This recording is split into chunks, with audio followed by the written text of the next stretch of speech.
There's an argument that we started off with at the beginning that iconoclasts of the current era, the people who want to cancel all sorts of historical figures, start with Lee and then don't know where to stop. But is it such a bad thing to cancel Robert E. Lee, to take down statues of him? I mean, is he somebody we want to revere? Is he somebody we want to admire? Or is he somebody we just have to, like with so many historical figures, just take in the round and try to understand?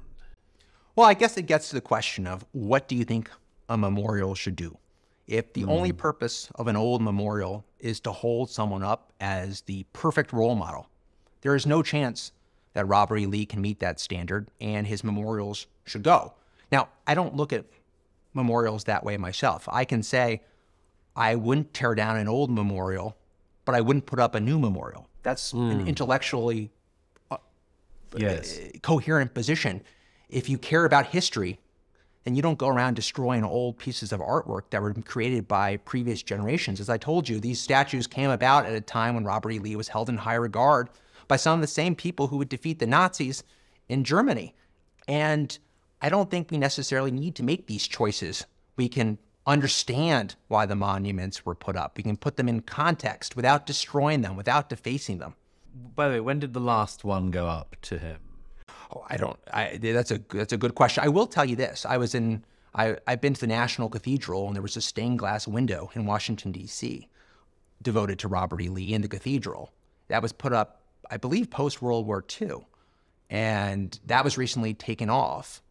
And for me, the cathedral wanted just simply to, said we can't have it here. It's holding him up as an ideal role model. But you can also look at it as the cathedral trying to sort of cleanse its own history. This was a decision they made in the past. It was there. And maybe this is not an acceptably intellectual argument anymore, but it's interesting. It's interesting to go somewhere and find a Robert E. Lee memorial where you least expect it. It tells you something about American history that will otherwise be missed. And what will be missed is that you may not have grown up in a time when Robert E. Lee was a national hero, but there was a time when Robert E. Lee was a national memorial hero. And that is the history you're destroying by breaking that stained glass window. By canceling Lee, people are canceling part of the story of America. It's not the same thing as getting rid of Abraham Lincoln, but it's getting rid of a significant chunk of the American past, which Americans in particular need to know about and to understand and to get into some kind of context. Absolutely. I recently read a book about somebody who followed George Washington's journey as the presidency, and they were going to all these various different historical markers and admiring the historical markers and saying how much we can learn by getting out there and seeing where history happened.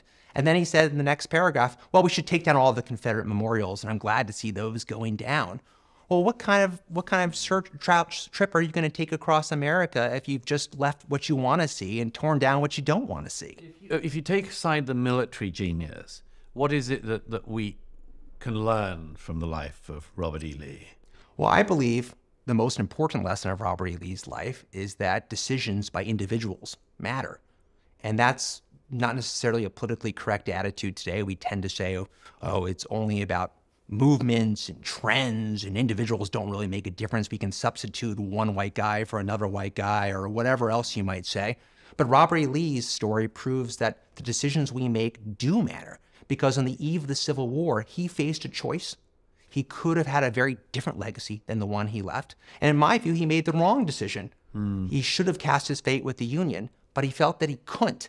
And it's important to understand that choice because it has very serious consequences for the entire country.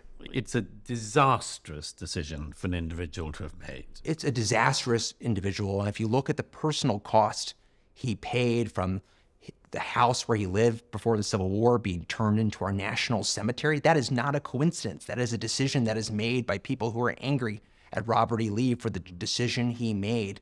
And he cost the lives of Americans who followed him. Yes. And Americans who opposed him. Yes, and by the way, there are people who believe, and if you look back at 1861, who believe that the example he set could have made a difference.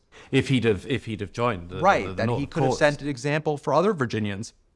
Now, that's not the way Robert E. Lee looked at himself. He looked at himself as having no choice.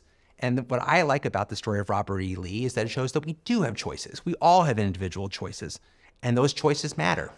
And you can make a terrible choice, as he did, and do something, however small, to try to make up for it afterwards. Not small, in my opinion, by the way. It was not a given. There were, as I said, there were Confederate officers at Appomattox who would have scattered the Confederate army. There were Confederate officers who would have gone off into exile and not stayed to tend to the education of the young men of the South. You know, we today tend to underplay those things, perhaps, because maybe Appomattox didn't do everything we would have wanted in hindsight. Maybe we wanted a century's worth of progress at that meeting between Ulysses S. Grant and Robert E. Lee. But what we got is pretty significant. We got the end of the fighting of the most important Confederate army and the end of the Civil War that would follow very shortly afterward as a result.